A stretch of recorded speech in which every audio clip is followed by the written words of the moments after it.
Thanks, Ann. That was great, a great and wonderful training we had last week. I always love doing those trainings. I always love giving the information about the disease of violence and what you can do to combat it in yourself and others. And over those 3 days, it's like, I never thought about it like that. I think, and Lady Cell does it too.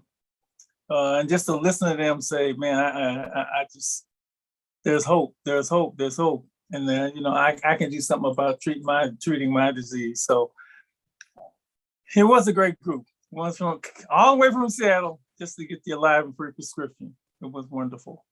And of course, one of the risk factors in our prescription, because, we do it as much as a health model as we can. We have our list of risk factors, just like you have risk factors for heart disease. One of the risk factors is drugs. And we're going to spend some tonight looking at one specific drug.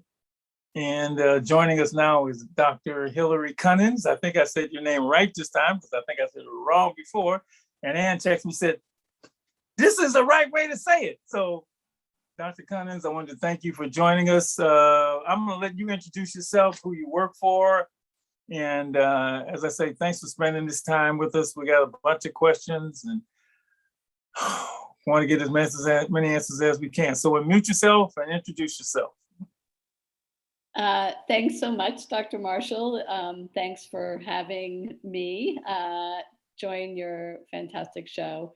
My name is Hillary Cunnins. Thanks for the pronunciation. I'm a director of behavioral health services and an initiative in San Francisco called Mental Health SF at the San Francisco Department of Public Health.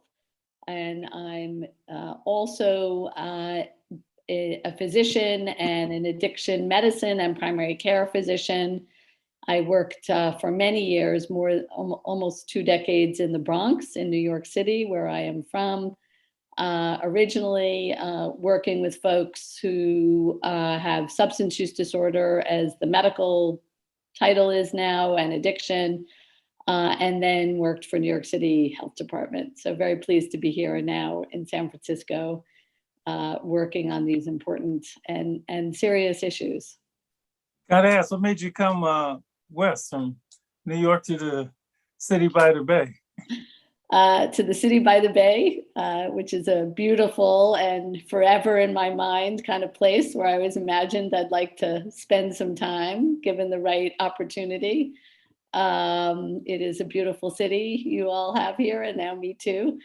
I came because the chance of hopefully doing some good, making some change around caring for folks, as we'll talk about tonight, at risk of overdose, who have struggles with mental health. It felt like a chance in the right place, right resources, the right will, to do the kind of changes that are being imagined really all over the country, but I think are really happening here in San Francisco.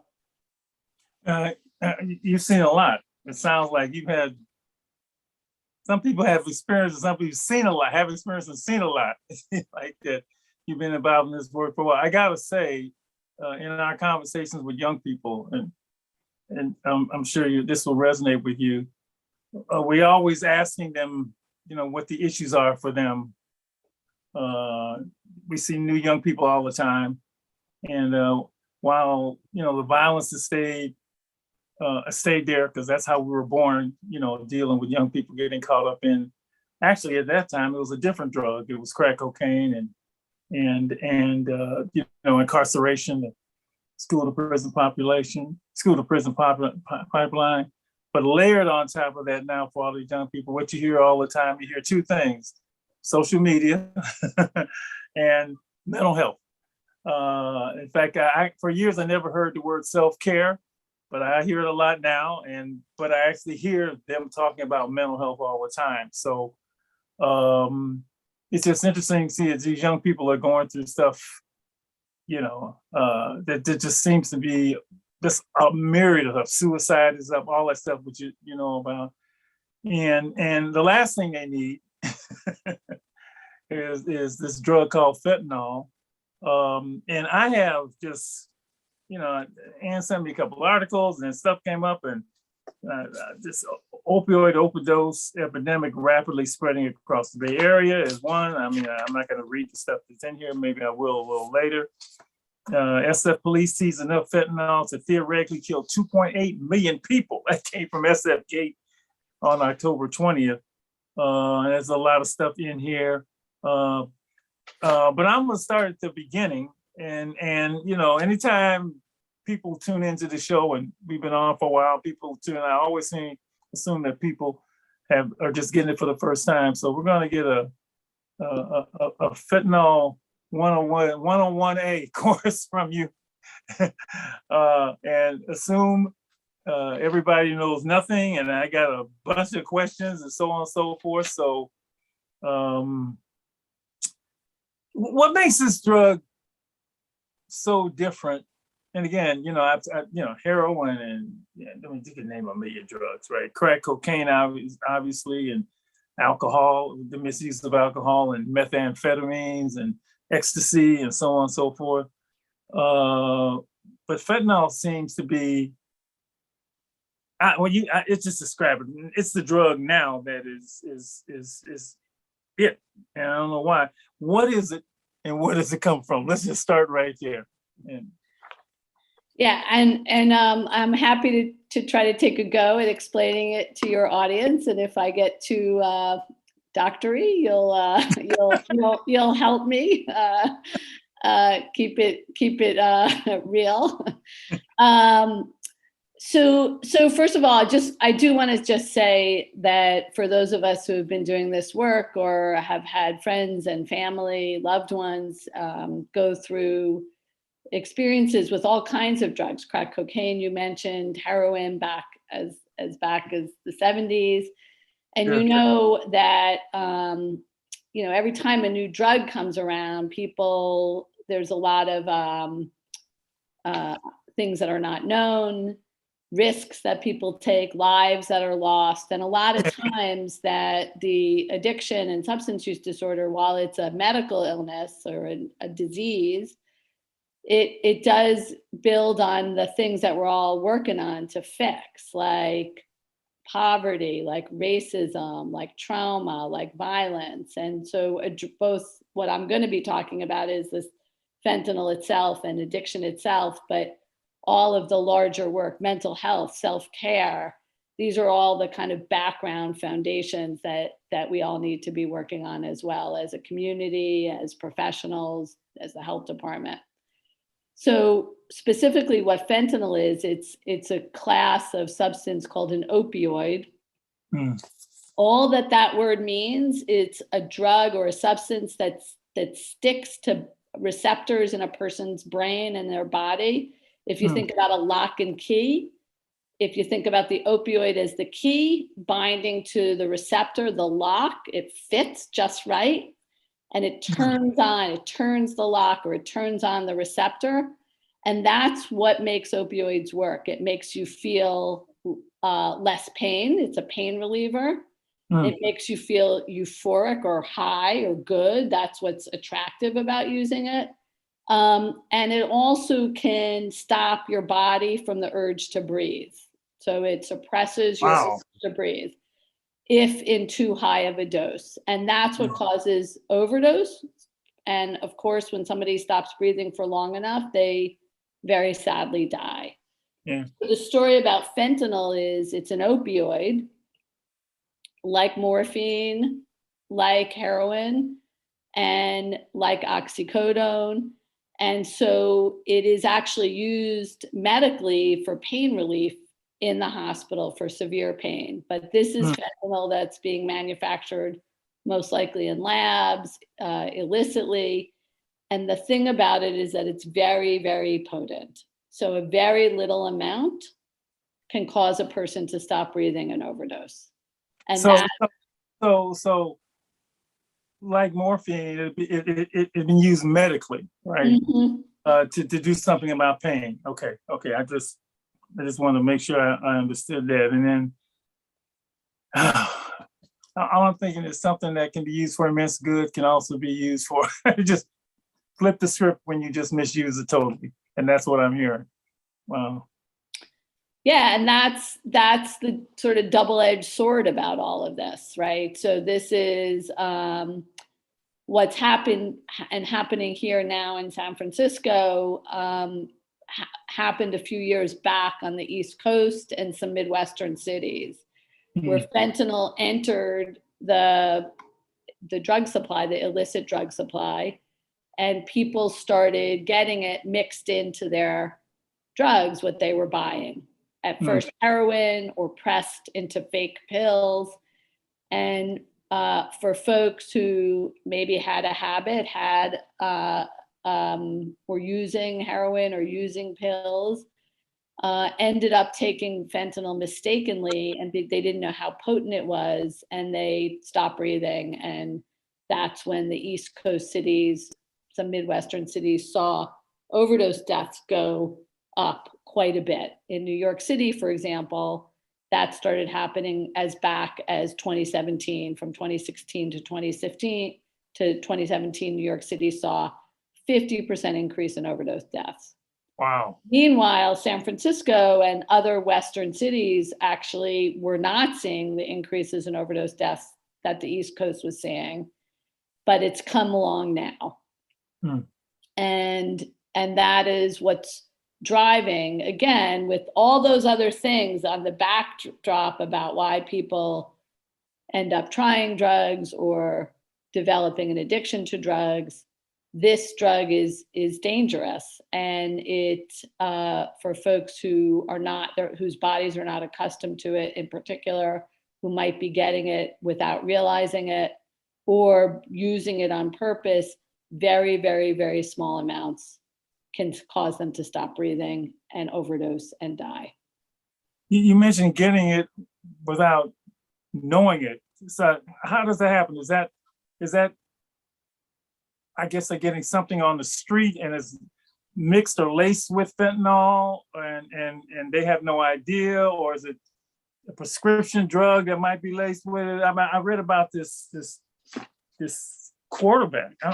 This University of Texas linebacker. Actually, his brother, he has a name that I realized, Jake Ellinger, and his brother Sam Ellinger played quarterback for Texas. He was a linebacker, and that the family has released results of the autopsy and said his death was caused by an accidental overdose of what was believed to be Xanax laced with fentanyl. So is this something he bought from the street, or they procure on the street, or they get it from a doctor? And I mean, how do they end up, with this?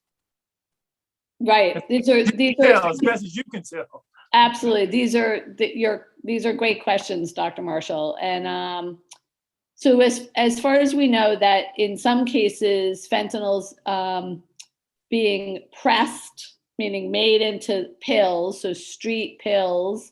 Oh, okay. Can include fentanyl. Doesn't mean they always do. Both like oxycodone on the street or like Xanax, which is a different class of medicine or class of drug, can sometimes be laced with fentanyl, or it can be mixed in with heroin. It's been found to be mixed in with cocaine, or people are selling and buying it knowingly. In the cases where people are getting it without realizing, that can be particularly dangerous because people don't know. That said, there are, one of the things the health department that we are doing is trying to help people stay safe and take steps to protect themselves. And of course, as you know, as we know, really the safest thing to do is to not use something that's illicit from the street, whether it's a pill or a powder or anything else. And that's the way to best stay safe. But lots of people who might be either experimenting or have an addiction where they're using substances just to get right, we want to help them to stay safe. I'm going to ask how you do that, but I was waiting hold for on the to that question. because you're playing with fire in the first place, and you're trying to help people playing with fire.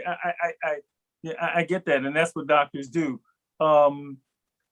This is just crazy to me. I mean, this is I'm totally moving in another direction, but I'm not. When I hear people talk about stuff they put in their body, and I hear the objections to, the vaccine, we don't know what's in it, and then you're putting all this other stuff in your body.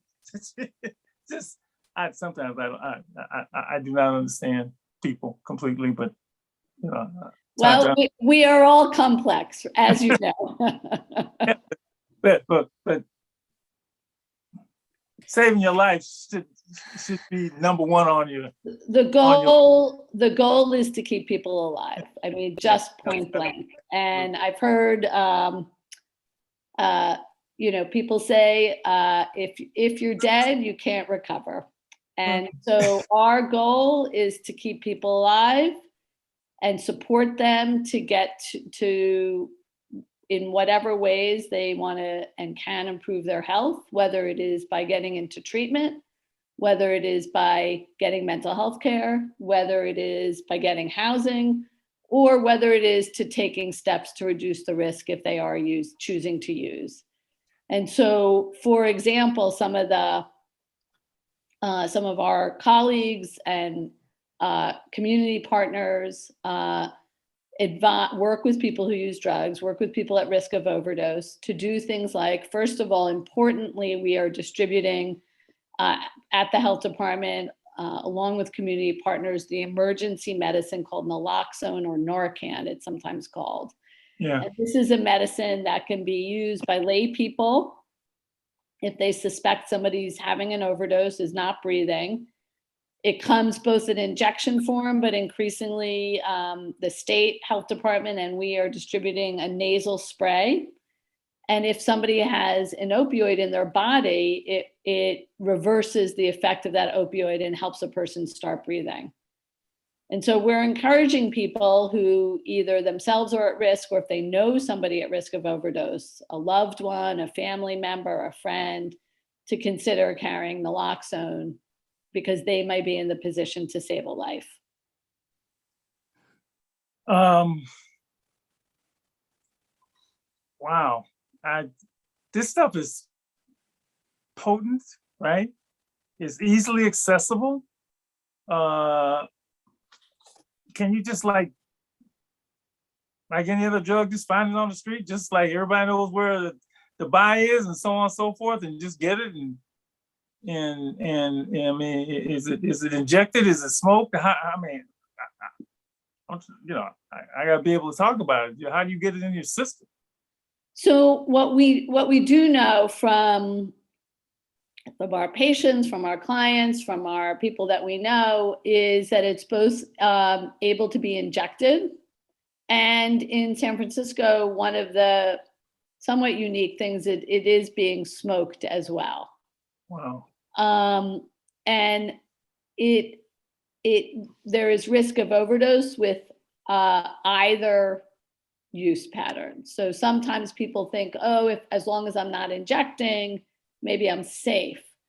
And what we have found is even if you are smoking it, you can still have an overdose, unfortunately. So we are really advising everybody who might be using any substance from the street that it can contain fentanyl. And it's sort of our approach with other medical things, what we would call is take universal precautions. Act as if that substance could be place you at risk of overdose. Consider carrying naloxone. Consider not using by yourself in case something happens, someone can respond. Another thing we advise is to avoid mixing drugs, because often overdoses happen when people are ingesting more than one drug, and that includes alcohol. So when a person drinks a lot of alcohol, that's also a sedative and can mix with other drugs to increase your risk of not breathing and passing away from from using drugs. I mean, see, you know what this thing looks like? I saw a couple pictures of it. It looks like, I don't know if you can see this, but it looks like, I know what crack looks like. Okay, I know what it looks like. I know what I'm saying, I've never seen this, and it looks almost like tin foil or pieces of paper. I mean, is this made in a lab? I mean, as you tear a little piece out, what is it? Is this where it looks? See, that's my question, Dr. Coonan. That's my question. I don't understand. I don't understand drugs. Let me just say that. I don't understand any form of it. I don't understand cocaine. I don't understand crack. I don't understand heroin. I don't understand any of that. I have seen marijuana, and and that's like a piece of grass. And I've seen that rolled up. I've seen that, but fentanyl. See, I can't conceptualize how that looks like a piece of foil can be mixed in with a pill, or I just can't. Can you help me? What that would look like if somebody should say, okay, I've got a migraine. I suffer with migraines, and somebody says, I've got the perfect thing that can help you. I use it all the time. And they offer me something for my migraine. What would I need to, if I'm looking at it, what might some of the things be that I might be looking at that I could be offered to help with my migraine? Well, that's a crazy question. Because I just can't get it. I just like. So our understanding is that fentanyl mostly looks just either as a powder, or it could be, and I keep using the term pressed into a pill, meaning it's a compressed powder and it holds the shape of a pill. Okay.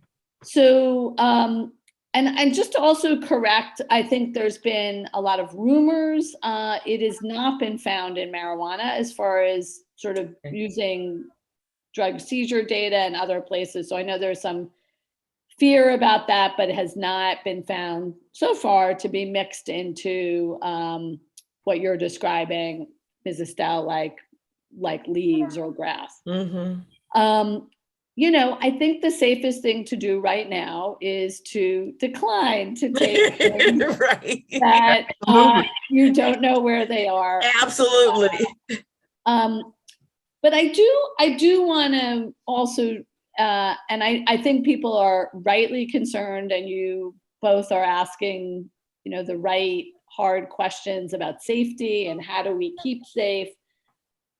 I do want to just share that lots of people who have addiction, who have either been users of fentanyl or heroin or other opioids, have found help and found recovery. And I really want to make sure people get that message. Yep. And having taken care of many, many, many patients over many, many years, some of the folks with really very hard addictions have come into care, come into treatment, and really regained love. I just saw your heart, and life and family, community, jobs. So I want people to really know that, as serious as fentanyl is, to feel a sense of optimism and hope. And if any of your listeners have people in their life, even if they're going through really rough patches, to kind of feel that possibility with effective treatment. There's been a string of a number, I won't say a string, this might not be a too harsh a word, of I guess celebrity deaths. And every time, I read, it's overdosing, fentanyl's in there. A couple of Black comedians lately who passed away. It was involved in Prince's death. I'm not sure. Was Michael Jackson? I don't remember if it was in Michael Jackson's death also. I'm not sure. I can't remember. That was so long ago. It might have been something else. It seems to be present now in a lot of these overdoses, and it must be a great street profit off of this stuff, I would assume. You know, like any illegal drug that, in fact, Lady E, listen to this, that there were two officers who were two police officers who were allegedly involved in distributing fentanyl. And this was back east somewhere. And they give their names. I don't want to give their names because last thing I can't stand bad police. I got enough problems. They were intended to sell 400 grams of the drug. So these are a couple of cops. Are we just in the middle of this thing? I mean, is there anything that can be done? I mean, it seems like, you know, warnings. And I guess maybe I just haven't heard enough warnings about it. Maybe it's just me because, you know, I know when crack was the thing, we were talking about it all the time. You know, we're talking about it all the time. But we weren't talking about it in this way. We're talking about, you know, criminalizing and sending folks to jail and 100-to-1 crack cocaine sentencing and so on and so forth. Are we just at the mercy of this thing right now to treat them on the back end and not get out ahead of? And then what I'm also hearing, just to add on to that, is the appropriate use of fentanyl. You know, does make a difference. It does help, but that's the appropriate use. And what we're really faced with now is the inappropriate use and the misuse without the knowledge and understanding that just a little is enough. If I don't know. So, but please go on. Yeah, I think, I mean, I'll just add to this picture, a lot of the celebrity deaths are one example. I think for a number of years in the early mid 2000s up to 2010, 12, 14, we were really seeing tremendous, as you all probably know, increases in prescribing of prescription pain relievers. Yeah. We heard many, many stories, and this sort of I know from the medical literature is that folks who were started on very powerful pain medicine for their knee problem or back problem or this problem were because doctors were marketed to say that those prescription painkillers were safe and would not cause addiction or overdose in somebody with real pain. And what we learned really tragically is that that's simply not true. And that we as a society and physicians, over prescribed pain medicines. Yeah. And there was a cost. There are now, as you know, multiple lawsuits happening across the country to the pharmaceutical manufacturers, to distributors. And some of those people turn to heroin, and then now with fentanyl around, and this is part of the consequences of that terrible, terrible mistake. Wow. I think on the other hand, we also know that we need to treat people's pain. This is also extremely serious, and we need to, as Lady EU just said, to do it just right. And that is where we're at now. And that's not just dealing with the back end. That's looking down the road, preventing future cases of addiction and future overdoses. And we know from that prescribing has really, really changed, and that fewer people are experimenting with prescription pills compared to 15 years ago, 10 years ago. And that will bear results down the road while we are still dealing with this current epidemic. And we're not going to see those prevention is often invisible. So you don't see the people who didn't develop an addiction. You don't know who they are. But at the same time, on this end, we have effective treatment. In particular, what is unique about treatment for opioids is that there are medications that work. They don't work for everyone, but they are very, very effective. And these are Suboxone or buprenorphine. That's the brand name and the generic name. Methadone, which I know has gotten a bad reputation sometimes, in part because of the sort of regulations and the way it needs to be administered, is a very effective medication for the treatment of opioid addiction. Doesn't mean that it helps 100% of people, but often the people it does help are not visible. There's so much stigma around addiction and its treatment that the people doing well are often not known.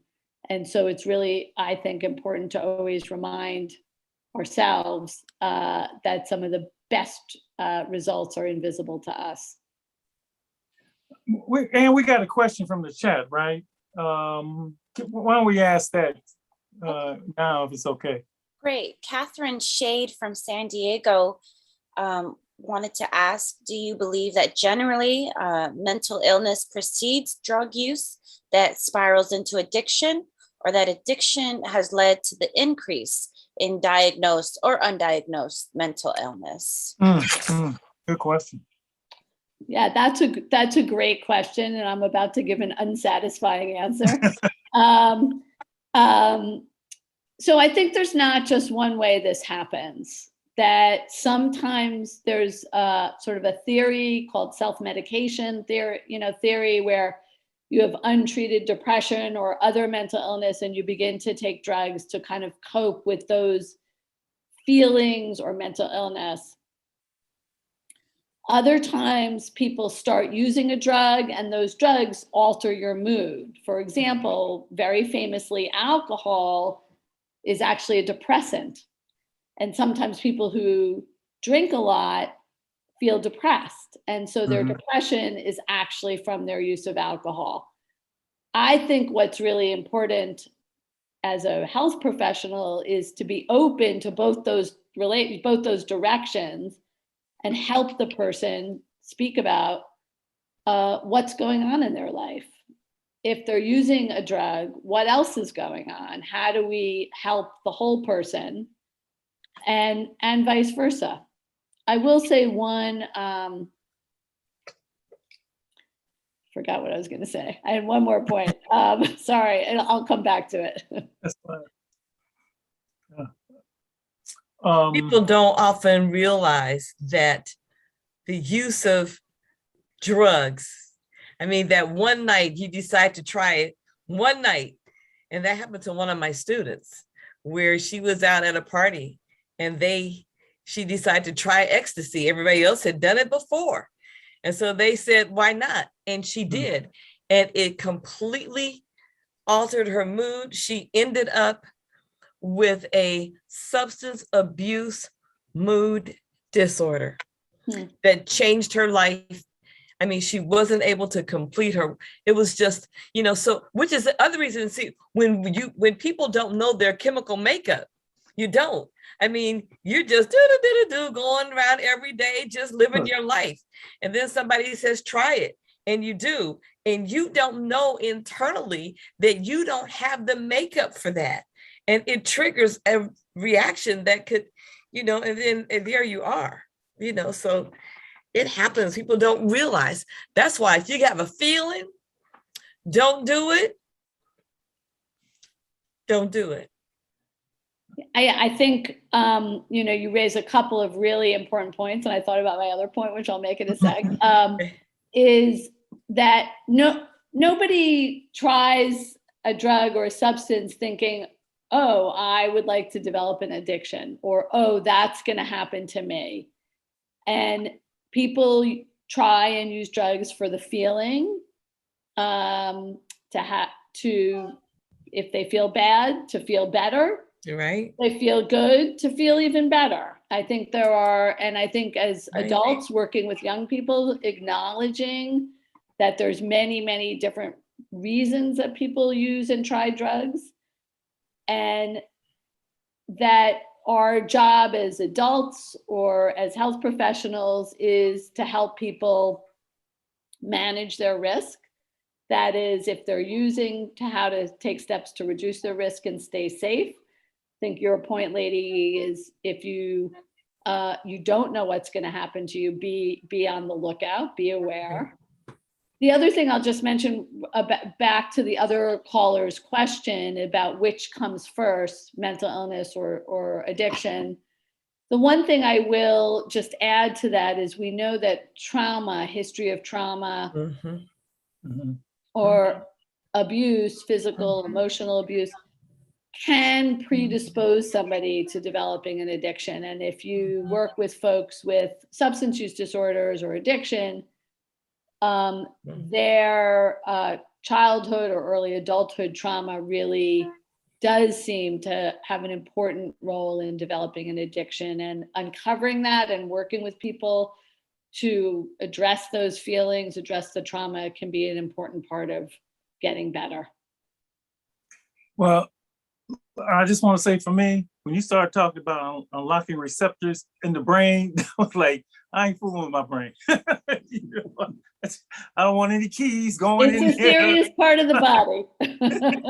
I know what keys are. I can get into my office. I don't want nobody unlocking it. Let me ask, are there any, well, let me just flag this. I know an alcoholic kind of looks like, right? I mean, I've seen a bunch of crack addicted folks, you know. I got an idea what that looks like. I think I got an idea what heroin addict looks like. What does someone who's addicted to fentanyl look like? Is there a sign, or and can they be a functional addict? You know, addicts can be functional addicts.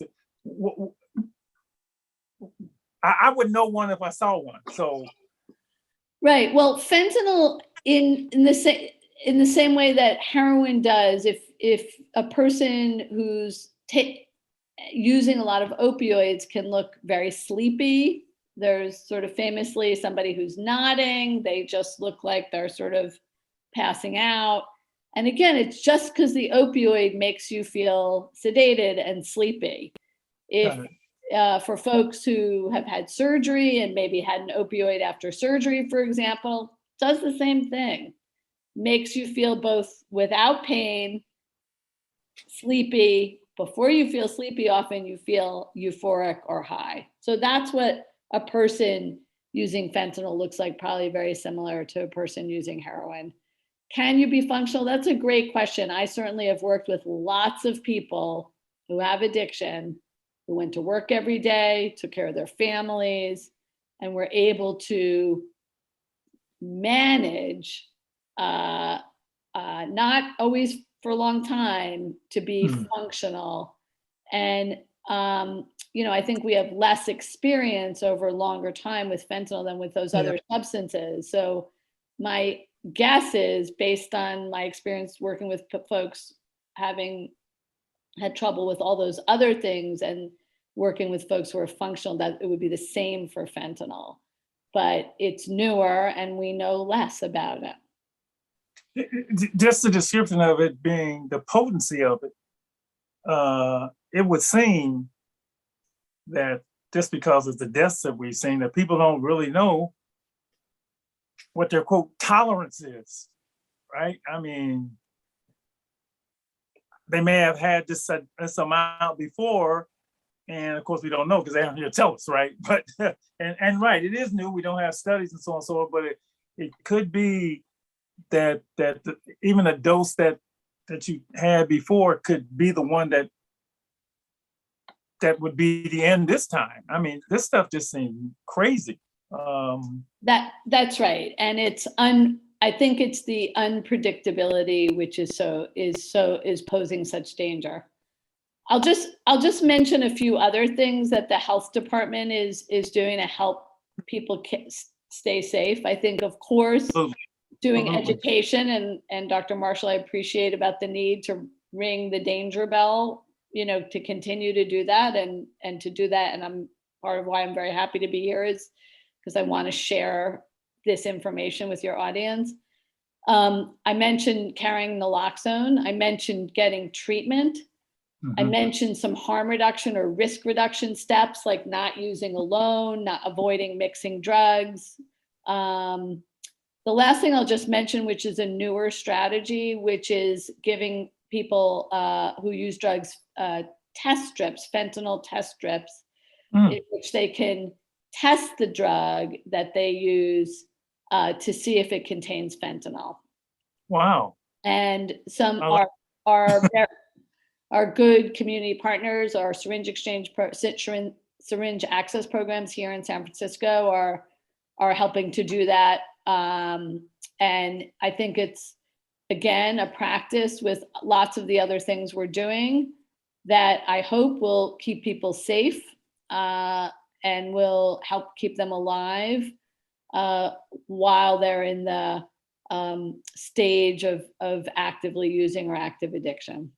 Is that new? That sounds like I haven't heard That of is pretty new. It's just the last couple of years. These are, and it's being done in a variety of parts of the country. I know about New York, obviously. New York City has taken this on. And because fentanyl is so dangerous and so risky, folks working with people at risk are really looking for every opportunity to help people stay alive.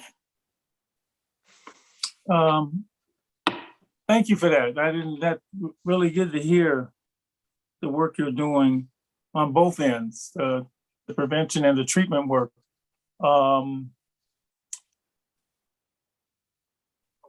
Let me ask, well, does this affect disproportionately one community over the other? I'm curious about that because, crack cocaine was, powder was, I mean, I'm sure it has the same effect on every person, but it doesn't matter. But is it used more in one community or other, or just getting anybody that gets his hands on it?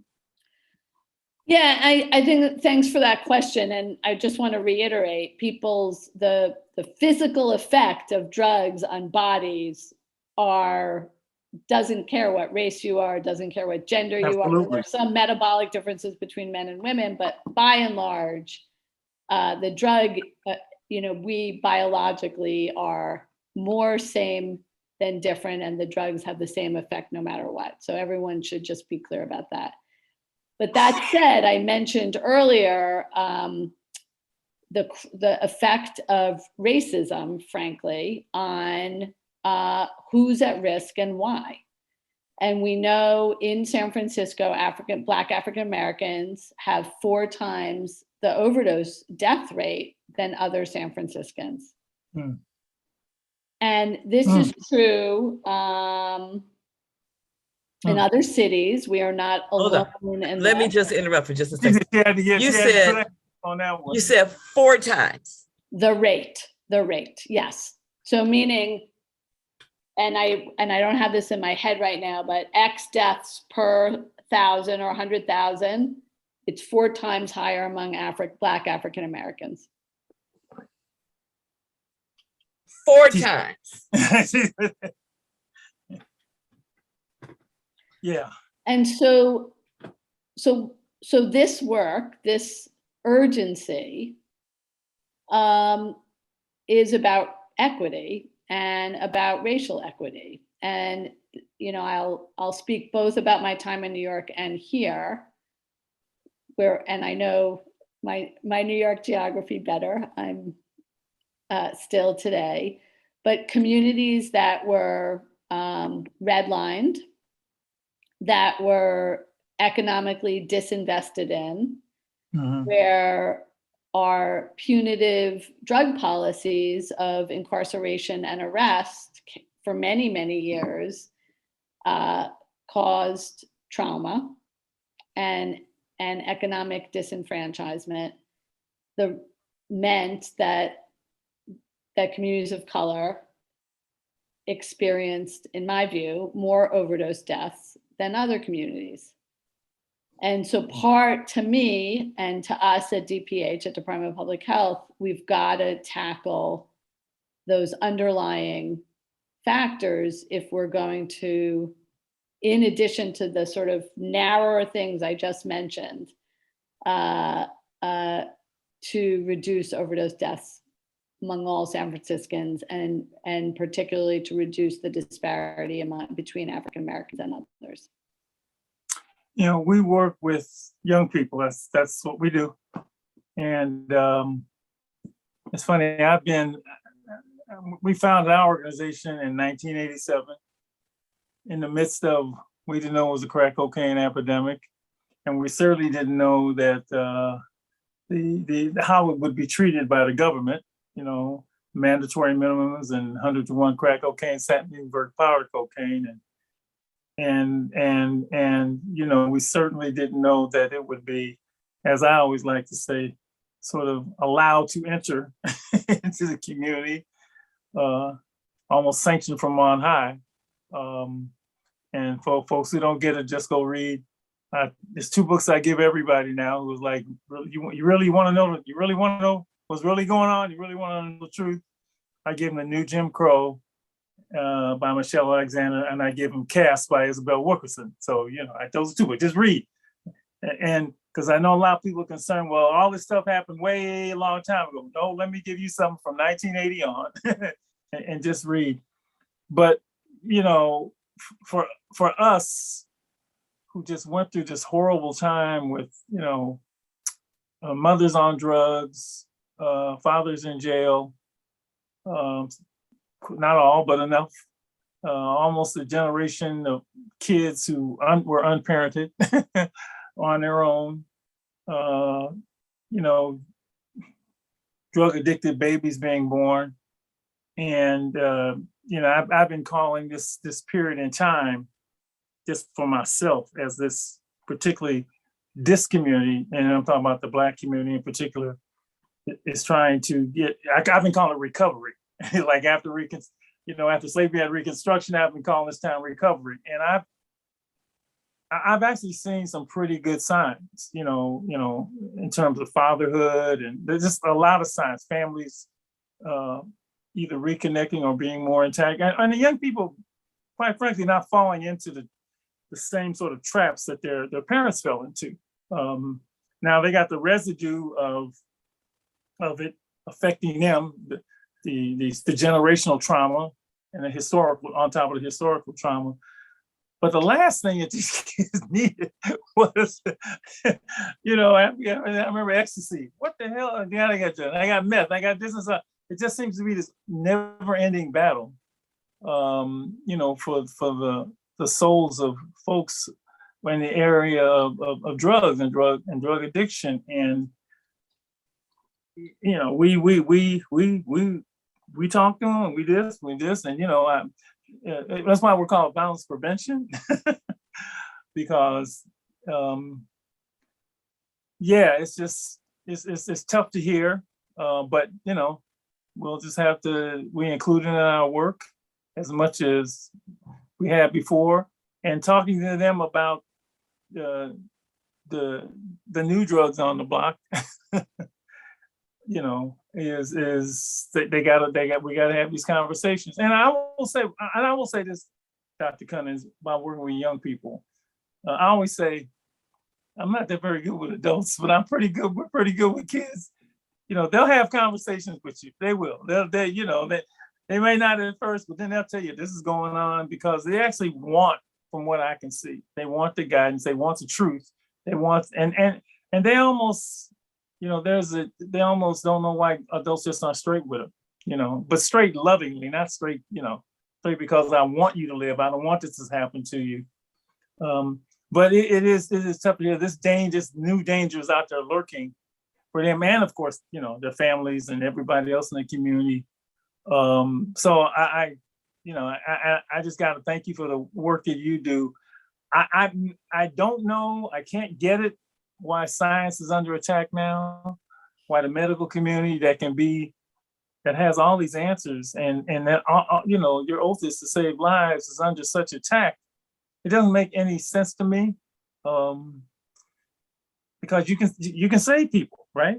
Whether it be, you know, from COVID or from, you know, drug overdose, or anything else, at least at this point, Lady E, I think you can help me with this. Our sincerity and truth hasn't been challenged. Just us working with young people. Has this affected you? This whole thing of, science doesn't matter. I saw something on YouTube and blah blah blah and all this craziness going around. Has affected you and the work that you do, and the medical professionals that you're involved with? So for sure, and I'll sort of seg it back to my own field, which is addiction medicine, and I'll tell you how I interpret it. Yeah. I, for example, spent a lot of time hearing from folks that maybe medication doesn't work for addiction, for some addictions. And I spent a lot of time saying, well, the science says this. Right. Why don't you believe me? Right. And I guess my experience is, and I'm guessing for you also, that sort of the facts are not good enough, that people need to trust. And there's a lot of good reasons why people haven't trusted science. Scientists have done bad things, experimented on people, particularly Black people, particularly enslaved people. That's like a long and serious history. And so we've got to also earn trust. We've got to, as a medical professional, we've got to be honest and admit when we've made mistakes, and we've got to earn people's trust. So it has affected me, and I do get, it's hard, but I also go into it trying to feel like I've got to earn people's trust. That's kind of my approach. But it has been hard, and I've been spending a lot of my last couple of years working on COVID, and in particular, as well as mental health and substance use. And so certainly I have lived out the distrust, and wish that people would just, go along with what I believe to be true anyway. But just a moment on violence prevention, which I just, I thank you for both of you and all of you for doing that work. And for me, I really connected to addiction prevention also, because doing how one does, I think, and what the PSA I heard as I was coming on, what you do to prevent violence, what is known scientifically, is the same stuff that helps people prevent addiction too, is talking about feelings, developing good relationships, having trusted adults or trusted friends, developing a sense of community. All of that helps people prevent addiction too. So I see it as one and the same. It is. It's all about alive and free. Lady E? Yes, I need to say that saying that you need to earn, and I'm gonna do it. Here you go.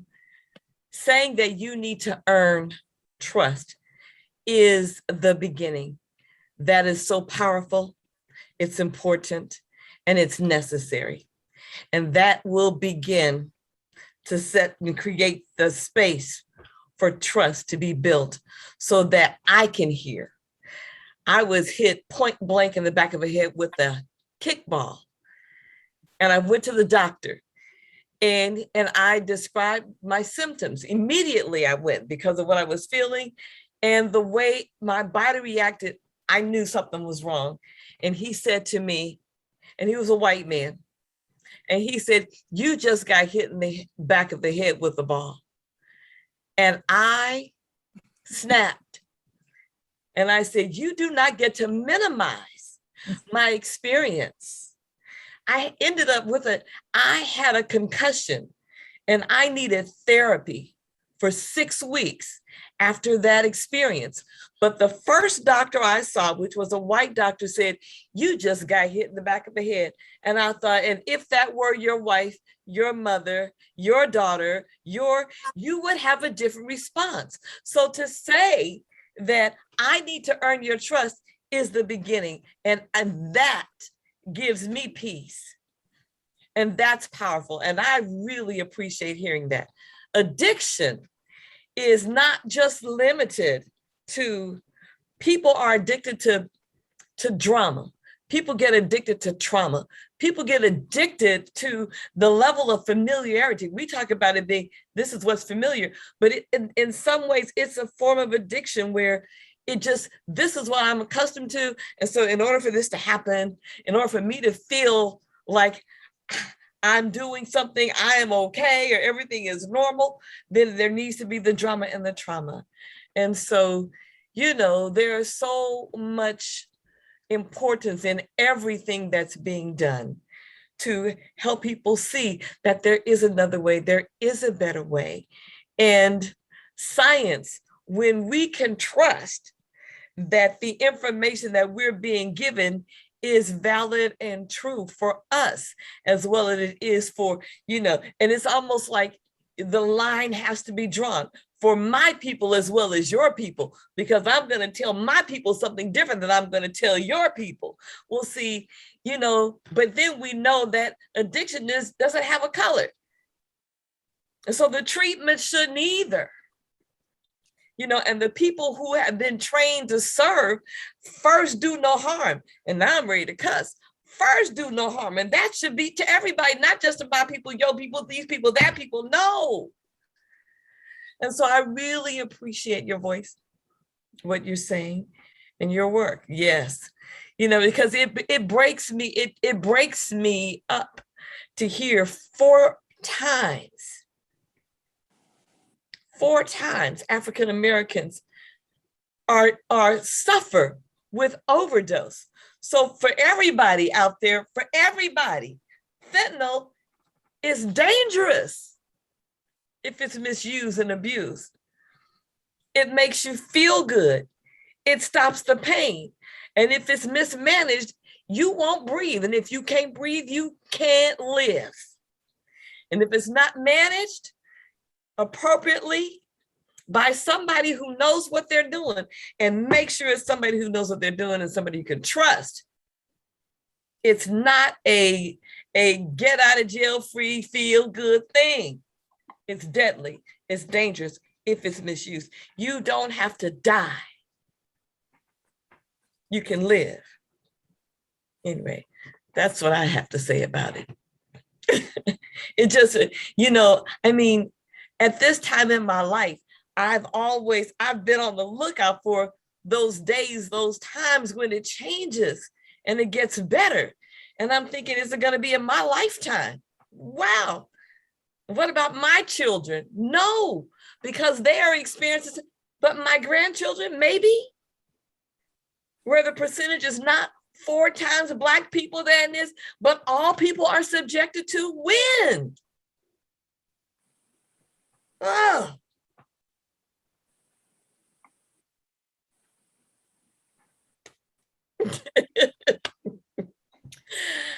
That's why we do the work that we do. It's that simple.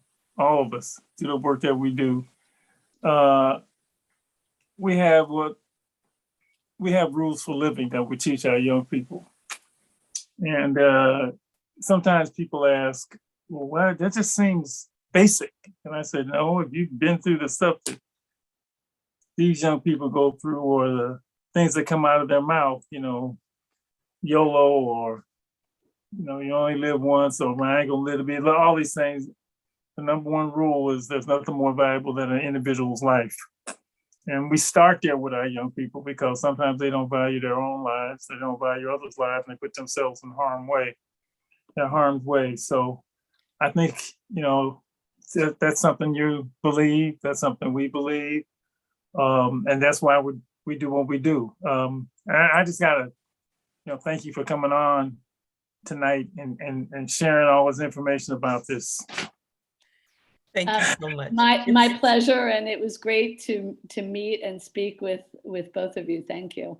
It's hard work, and what you see and what you hear and the lives that you've touched and changed and saved. I can't imagine. But thank you for what you do. And So, thank you for your Cummins, willingness to be here to share with us tonight. and you better take care of yourself too, because if you don't take care of yourself, you won't be able to take care of others. So we want to tell you, Well, thanks. And same to both of you. mental health, your self-care, all of that stuff, please.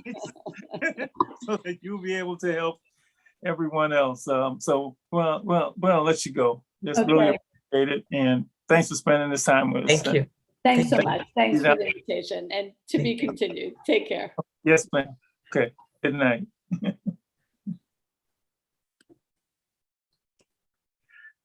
Wow, Just that wonderful. was, man. And I mean it, I know we don't have to go on too much longer, but I remember seeing this picture of fentanyl and I was like, I never, like I said, I know what other drugs look like. This one I hadn't seen before. And again, I'll just show that picture. And that's It has- just one way to use it. You know, they are really putting it in every kind of drug that is out there, you know, Yeah. and a lot of them are in the music being glorified, you know, but it's just a few little specks. You have a penny and it's just like 3 specks of salt that Yeah. can, you know, stop the breathing, right? The overdose. And then the access is incredible, you know, and it's really scary when you think about young people and how they're communicating nowadays, and that's through, you know, TikTok and Snapchat, and they're just, you know, thinking they're gonna have a good time. And then every one of these celebrity deaths ain't been a young person. with some of it, yeah, not all of it. But see, everything that's happening isn't always advertised, televised, announced. It doesn't always show up. You know, you don't hear how pervasive it's gotten because it doesn't make the news. Yeah, true. Yeah, well, celebrities make news. That's for sure. Okay. You're right. Yeah. Like recently with the comedian, so Fukan Johnson, that really highlighted the fentanyl use within the African American community. And then this year, I believe it was the 16-year-old actor from The Flash, you know, which is a big show, Logan Williams, overdose, 16. And then The Wire's Michael Williams, you know, and we all know him, you know, like, so, and you do connect with those people, but it's definitely in the community, you know, and it's hitting all ages and all, you know, incomes. You know? Period. This messes with everybody. Okay, I think that's Yeah. I gotta. That's a lot. And you know, we'll have our continued conversations with young folks. I hope people who are watching this, you know, send a link out, short to people, have the conversations, you know, let people talk about it. The worst thing you can do is talk about this stuff, right? And That's right. you know. Okay. Okay. I think that's it. Good night. Good night, everybody. Oh, good night, you guys.